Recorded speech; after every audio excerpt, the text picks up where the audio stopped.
여러분, 지금 이 순간 당장 은퇴하라고 한다면 과연 준비가 되었다고 자신 있게 말할 수 있으십니까? 많은 분들이 은퇴라는 단어를 떠올리면 가장 먼저 드는 감정은 불안입니다. 내가 가진 돈으로 과연 노후를 버틸 수 있을까? 병원비, 생활비, 혹은 자녀 문제까지 이 모든 걸 감당할 수 있을까?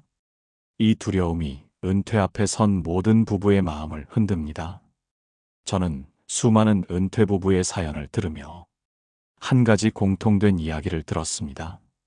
생각보다 돈이 너무 빨리 줄어든다는 말입니다.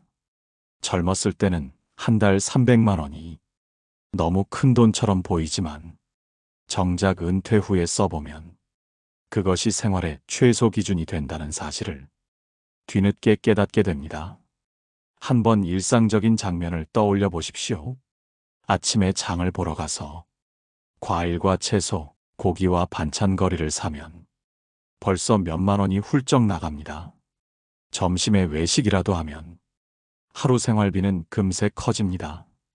거기에 관리비, 교통비, 통신비, 그리고 매달 오르는 약값과 병원비까지 합치면 월 300만 원이라는 기준은 결코 과장이 아니라는 사실을 알 수 있습니다.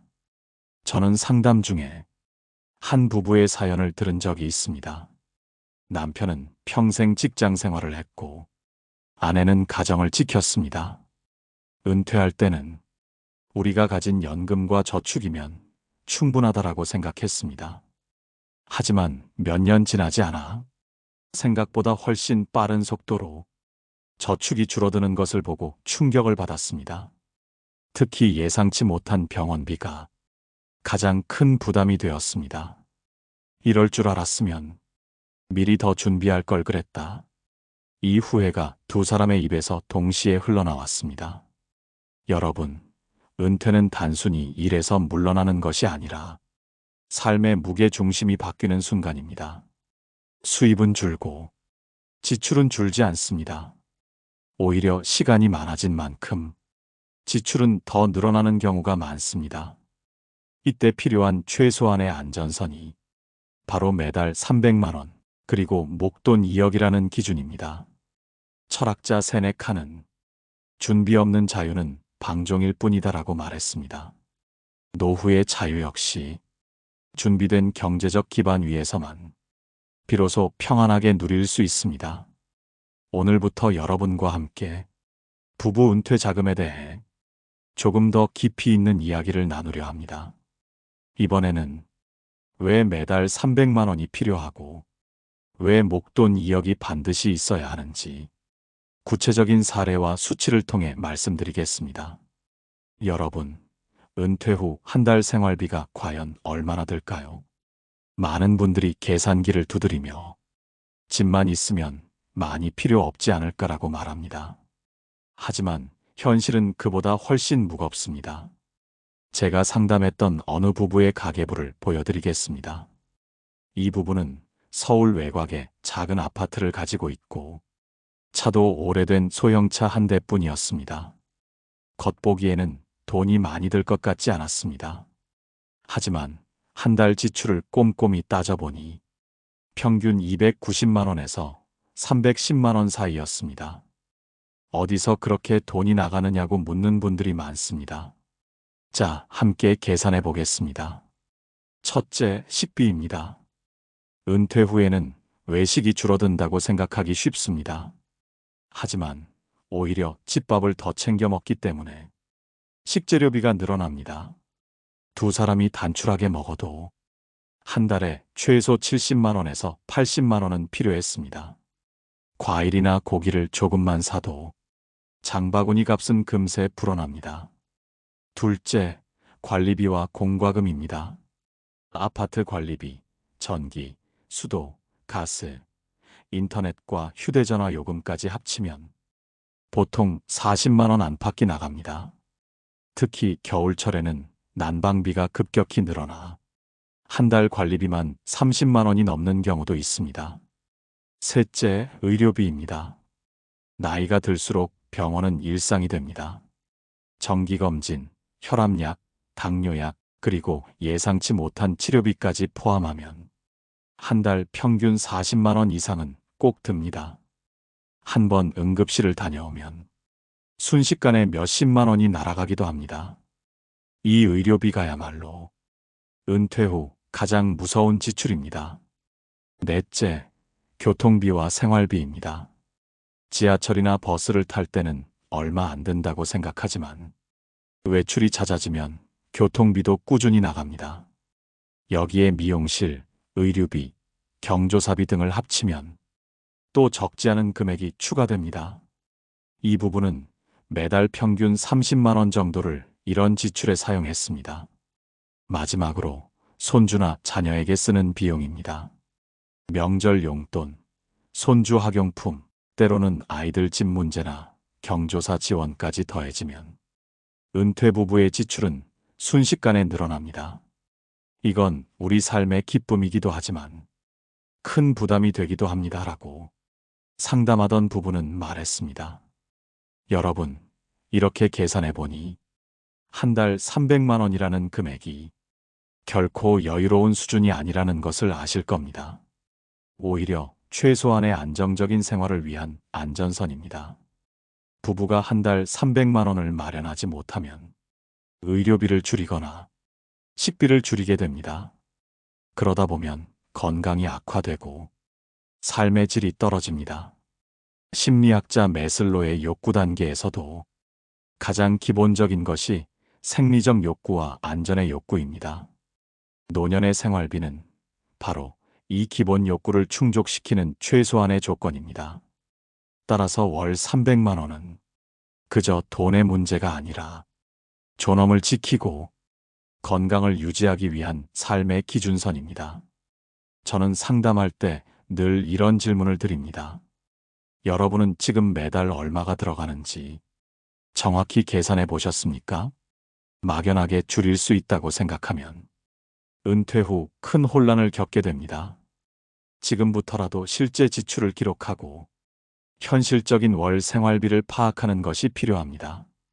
여러분, 은퇴 후 한 달 300만 원이라는 금액은 사치가 아니라 최소한의 평안을 위한 조건입니다. 여러분이 지금 그 준비를 어떻게 하고 있는지가 앞으로의 삶을 결정짓습니다. 이번에는 왜 목돈 2억이 반드시 필요한지, 그 돈이 어떤 순간에 삶을 지켜주는지 구체적인 이야기를 이어가겠습니다. 여러분, 월 300만 원이 은퇴 생활의 기본이라면 목돈 2억은 인생의 위기 순간을 지켜주는 방패입니다. 은퇴 후에는 매달 일정한 생활비도 중요하지만 예상치 못한 큰 지출이 언제든 닥칠 수 있습니다. 그때 대비하지 못한다면 부부가 함께 쌓아온 노후의 평안은 한순간에 흔들릴 수 있습니다. 제가 상담했던 한 부부의 이야기를 들려드리겠습니다. 남편은 68세, 아내는 65세였습니다. 그들은 연금으로 매달 280만 원 정도의 생활비를 충당하고 있었고 겉으로 보기에 크게 부족해 보이지 않았습니다. 하지만 어느 날 남편이 갑작스럽게 쓰러져 뇌혈관 수술을 받아야 했습니다. 병원비와 요양비로 첫 해에만 5천만 원 가까운 돈이 들어갔습니다. 그때 모아둔 목돈이 없었다면 그들은 집을 팔거나 빚을 져야 했을지도 모릅니다. 우리가 2억을 준비해 둔 게 정말 다행이었어요. 그 돈이 없었다면 자식들에게 손을 벌려야 했을 겁니다. 아내의 이 말은 우리 모두에게 큰 교훈을 줍니다.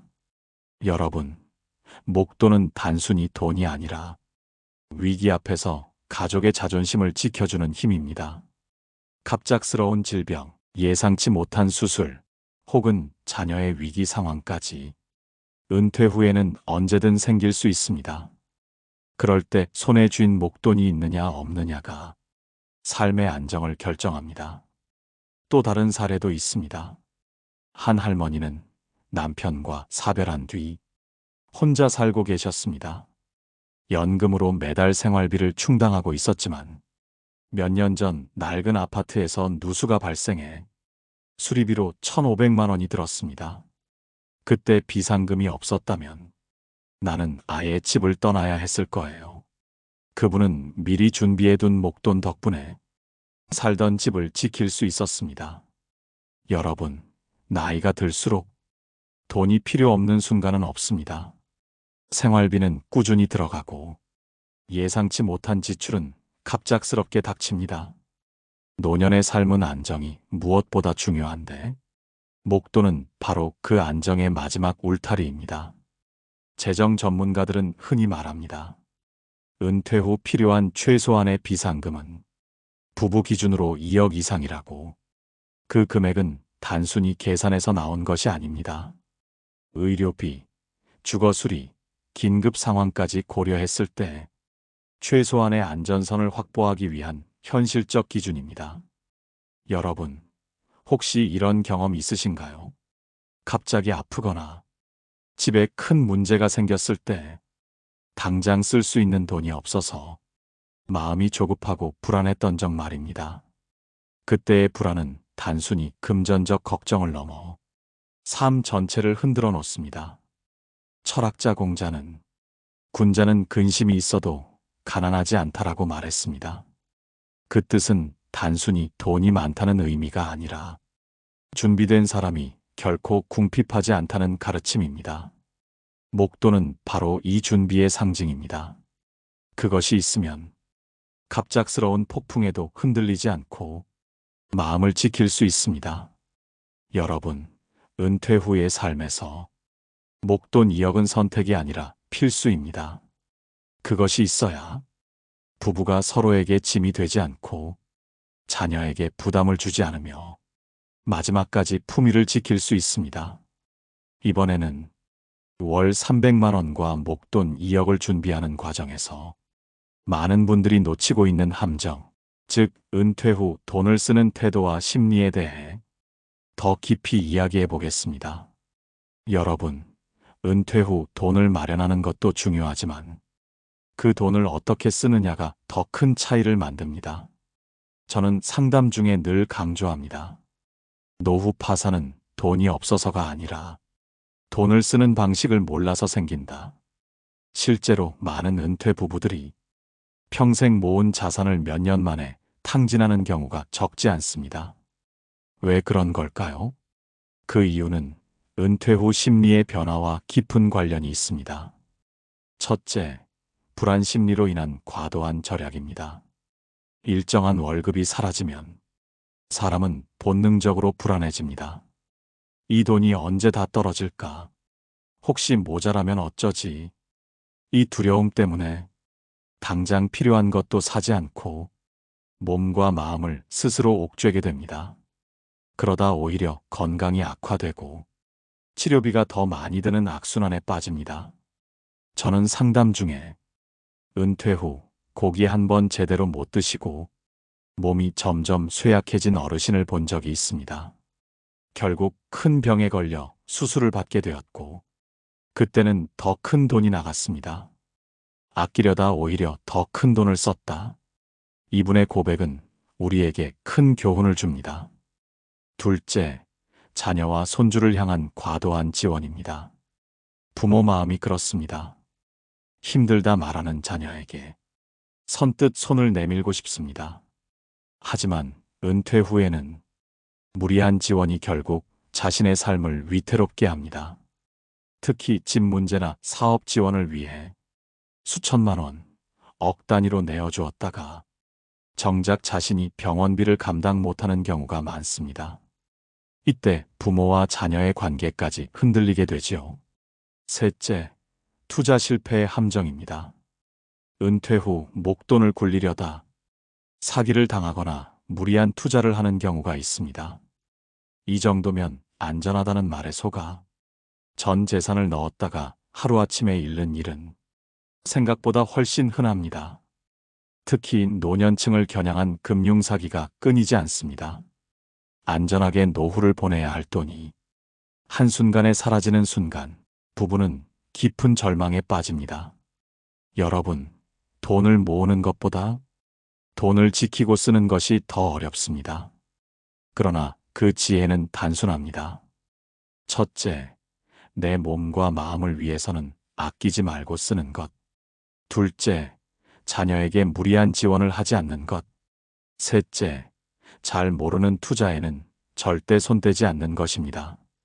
철학자 공자는 군자는 재물을 몸을 위하는 데 쓰되 쾌락에 쓰지 않는다라고 말했습니다. 즉, 돈은 허황된 쾌락이 아니라 삶을 건강하게 지키는 데 써야 한다는 가르침입니다.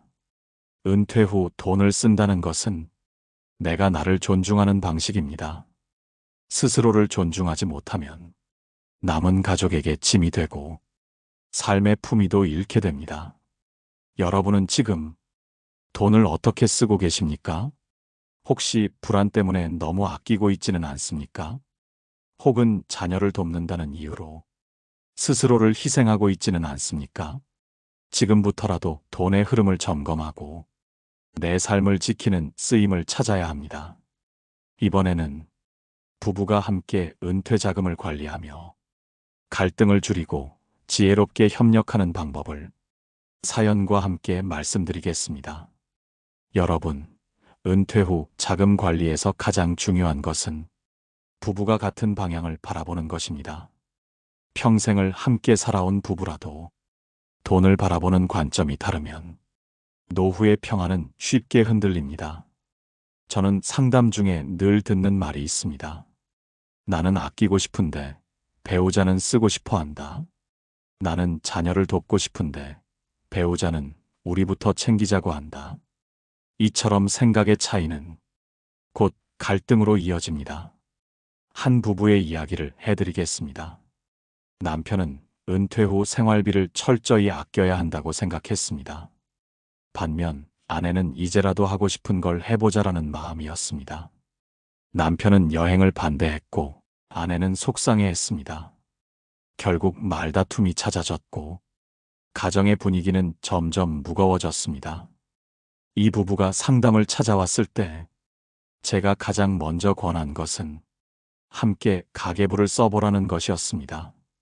서로의 지출을 확인하고 가장 필요한 부분과 줄일 수 있는 부분을 정리하면서 두 사람은 조금씩 타협점을 찾아갔습니다. 아내가 원했던 여행도 가까운 국내 여행으로 계획을 수정했고 남편은 그 정도는 허락할 수 있었습니다. 그 작은 조율이 부부의 마음을 다시 하나로 묶어주었습니다. 여러분, 은퇴 후 돈은 둘 중 한 사람이 관리하는 것이 아니라 함께 관리하는 것이 가장 안전합니다. 왜냐하면 두 눈으로 확인하고 두 마음이 합의할 때 불필요한 지출을 막을 수 있고 서로의 불안을 줄일 수 있기 때문입니다. 또 다른 사례가 있습니다. 어느 부부는 은퇴 후에도 각자 용돈 통장을 만들어 자신이 자유롭게 쓸 수 있는 금액을 정했습니다. 남편은 매달 일정 금액을 골프와 취미에 쓰고 아내는 친구들과의 모임과 문화생활에 사용했습니다. 그 대신 생활비와 의료비 등 기본 지출은 공동 계좌에서만 관리했습니다. 이 방식은 두 사람 모두에게 자유와 안정감을 주었고 갈등을 줄여주었습니다. 여러분도 혹시 배우자와 돈 문제로 다투신 적 있으신가요? 은퇴 후 돈은 단순한 생활비 이상의 의미를 가집니다. 그것은 부부가 서로를 존중하고 서로의 삶을 인정하는 도구이기도 합니다. 돈 문제를 풀어가는 방식이 곧 부부관계를 풀어가는 방식과 같다는 뜻입니다. 철학자 에픽테토스는 인생의 행복은 외부가 아니라 자신의 태도에서 비롯된다라고 말했습니다. 부부의 태도가 서로를 존중하는 방향으로 향할 때 은퇴 자금도 지혜롭게 쓰이고 관계도 평온하게 유지됩니다. 여러분, 부부가 함께 은퇴 자금을 관리하는 구체적인 방법은 이렇습니다. 첫째, 매달 고정 지출과 변동 지출을 함께 기록하십시오. 둘째, 꼭 필요한 비용과 줄일 수 있는 비용을 함께 구분하십시오. 셋째, 각자 자유롭게 쓸 수 있는 금액을 정하고 서로 간섭하지 마십시오. 이 세 가지 원칙만 지켜도 많은 갈등이 줄어듭니다. 노후의 평안은 돈의 크기보다 부부의 마음이 같은 곳을 향하고 있느냐에 달려 있습니다. 여러분이 지금 배우자와 함께 그 대화를 시작한다면 앞으로의 길은 훨씬 가벼워질 것입니다. 이번에는 은퇴 후 자금을 관리하는 데 있어 놓치지 말아야 할 중요한 지혜, 즉 돈을 넘어 삶의 균형을 어떻게 지킬 것인가에 대해 말씀드리겠습니다. 여러분, 은퇴 자금을 어떻게 관리하느냐는 단순히 경제적 문제에 머물지 않습니다. 그것은 곧 삶의 균형과 품위를 지키는 일과 직결됩니다. 많은 분들이 은퇴 후 돈을 준비하면서도 정작 중요한 질문을 놓칩니다. 나는 이 돈으로 어떤 삶을 살고 싶은가? 내가 지키고 싶은 노후의 모습은 무엇인가? 이 질문에 답하지 못하면 돈은 단순한 숫자에 불과하고 삶은 늘 불안에 휘둘리게 됩니다. 저는 상담에서 이런 부부를 만난 적이 있습니다. 남편은 돈을 모으는 데만 집중했고 아내는 행복하게 살아야 한다는 쪽에 집중했습니다. 남편은 늘 미래를 걱정하며 더 아껴야 한다라는 말만 반복했고 아내는 지금도 누릴 수 있어야 한다라며 속상해했습니다. 결국 두 사람의 대화는 돈을 두고 서로를 비난하는 자리로 흐르곤 했습니다. 하지만 어느 날 제가 그들에게 이런 질문을 던졌습니다. 여러분은 은퇴 후 어떤 하루를 살고 싶으신가요? 아침에 눈을 떴을 때 무엇을 하고 싶으십니까? 그 질문을 받은 두 사람은 잠시 침묵하다가 서로의 마음을 조금씩 꺼내놓기 시작했습니다. 아내는 작은 텃밭을 가꾸며 여유롭게 차를 마시는 삶을 원했고 남편은 손주들과 함께 여행하며 웃음을 나누는 삶을 꿈꾸고 있었습니다. 그 순간 두 사람은 깨달았습니다. 돈은 그 꿈을 지켜주는 도구일 뿐, 돈 자체가 목적이 아니라는 사실을요. 여러분, 월 300만 원과 목돈 2억이라는 기준은 단순히 경제적인 안전선일 뿐입니다. 그 안에 담긴 더 큰 의미는 내 삶의 품위를 지키고 내가 원하는 삶을 살아갈 수 있도록 해주는 기초라는 점입니다. 심리학에서는 이를 재정적 웰빙이라고 부릅니다. 단순히 돈이 많은 상태가 아니라 돈을 통해 안정감과 삶의 만족을 얻는 상태를 말합니다. 노년기에 재정적 웰빙을 누리는 사람은 병에 걸려도 회복이 빠르고 정신적으로도 훨씬 건강하다고 합니다. 또한 사회학자들은 말합니다. 은퇴 후 가장 중요한 것은 소비의 크기가 아니라 소비의 방향이라고. 즉, 돈을 어디에 쓰느냐가 그 사람의 노후 삶을 결정한다는 것입니다. 내가 좋아하는 취미, 건강을 위한 관리, 가족과 함께하는 시간에 돈을 쓰면 그것은 단순한 지출이 아니라 삶의 질을 높이는 투자입니다. 여러분은 지금 여러분의 돈을 어디에 쓰고 계십니까?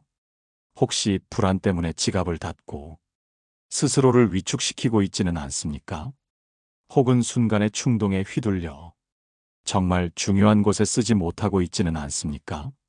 돈을 쓰는 태도는 곧 삶을 대하는 태도입니다. 철학자 아리스토텔레스는 행복은 우리가 가진 것을 잘 쓰는 데 있다라고 했습니다.